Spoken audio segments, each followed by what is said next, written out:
This is our presentation on tips for getting a higher ACT reading score. First tip is it's okay to go fast when reading. Don't feel like you have to take everything in word for word and spend all your time with the reading piece itself.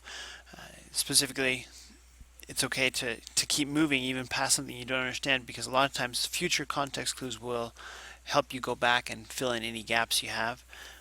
And it's okay to also adjust your reading per what you're reading, the type of text you're looking at. Narrative is faster than science. Certain narratives are more detailed oriented and take some more time to work through. It's okay to adjust for that. Don't feel like you have to stick to a certain time and pace. And of course, with the end, if you haven't gone fast enough and you're out of time, please guess. It's better to guess than to just leave things blank. Next, read the question first. I think that's self-evident. I think everyone knows that. It's always a good idea to start with the picture, because that will direct you to the will give you context for what you're looking for in the text itself. So it definitely helps to know what you're looking for. It's a really good idea to rephrase questions and answers into your own language, how you would say it. If you come across a question, what do you feel like the question is looking for? And then look for an answer that fits that. It's definitely easier if you put it in your own words. Okay? If the question refers to any specific lines, it's important to look outside of those lines too. So if the passage says on line 30, what does this word mean? It's a really good idea to look back at lines 25 through 29 as well to get some bearing of it, and then right afterwards can help you also get some of that context that really is key. You should write on the test. Making notes on the ACT really does help you keep up to engaged in the reading. Okay, annotate. It's always a good idea, because afterwards, when you go back to continue with your questions, answering your questions, it gives you some bearing of what you've just read, instead of reading it and then going back to the questions and looking back at the passage and not remembering anything. Make guesses about what's happening. Read more into the text than only what you're asked to do. By making a guess, it engages you into the text and helps you to see where the author's going.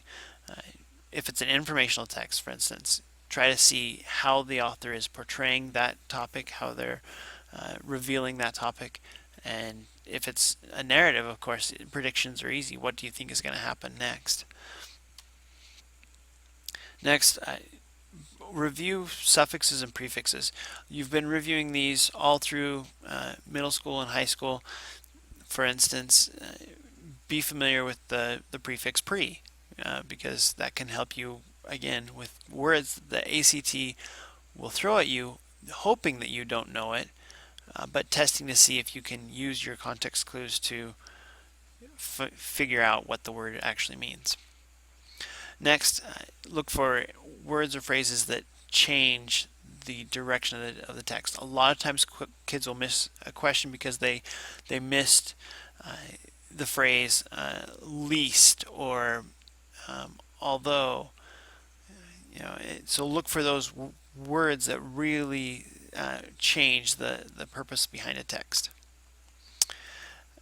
And so in looking at humanities texts, it's important to read those questions, those very carefully, because they are heavily inference based. Okay, whereas science passages are mostly facts, so you can skim those a little bit easier.